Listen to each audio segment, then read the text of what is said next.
Mamaw sa depensa si Bronny James, butatang inabot ng Minnesota. Ganda rin ang shooting ng Lakers 17 pick na si Dalton Knecht. First preseason game ng Lakers kontra sa Minnesota Timberwolves, out nga po sina LeBron at Davis. First 5 ng team sina D'Lo, Reeves, Max Christie, Rui Hachimura at si Jackson Hayes.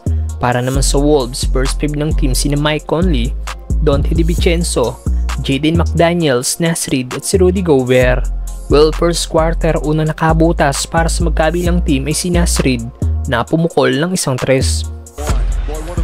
First points naman ng Lakers ay mula sa driving layup ni D'Lo na sinundan ng corner 3-point shot ni Max Christie.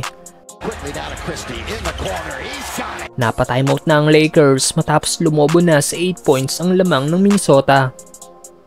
Patuloy sa offense ng ginagawa si Max Christie para sa Lakers na meron na kagad 7 points na siyang sinagot naman ng tres ng bagong Wolves player na si Donte DiVincenzo. Nakapuntos na rin na nagbabalik na si Jalen Hood-Schifino. Back-to-back points naman para sa rookie na si Dalton Knecht. First player na nakagawa ng double digit in points ay si Donte DiVincenzo na meron na kagad 11 points. Nagtapos ang unang quarter, 13-point lead by Minnesota. Second quarter, dito na ipinasok si Bronny James na binutataka agad ang player na ito ng Minnesota. Ganun pa man, lumobo na sa 20 points ang lamang ng Wolves dahil sa maganda nilang opensa. Kagad namang nakagawa ng second block si Bronny, sabay assist pa kay Rui para sa isang 3-point shot. Baba na sa 12 points ang hinahabol ng Lakers dahil sa mga puntos ni Reeves at D'Lo. Bago matapos ang first half, isang 3-point shot ang pinakawalan ni Reeves kaya baba sa 9 points ang lamang ng Minnesota. Leading para sa Lakers si Reeves sa may 10 points, 3 rebounds at 4 assists. May tig 7 points naman sina Rui Hachimura at Max Christie.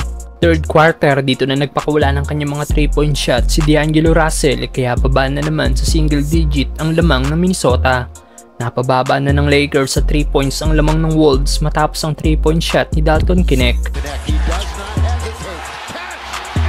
Nag-init na rin ng Lakers guard na si Gabe Vincent na meron ng 11 points pero nagtapos pa rin ng third quarter. 7 points ulit ang hinahabol ng Lakers. Fourth quarter, muling ibinalik ng Lakers si Bronny na nakagawa na naman ng isang block shot.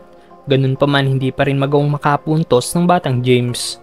Muling nabawi ng Wolves ang kanilang double-digit lead sa Lakers matapos ang kanilang 12-0 run. Kaya sa huli, nakuha ng Minnesota ang panalo.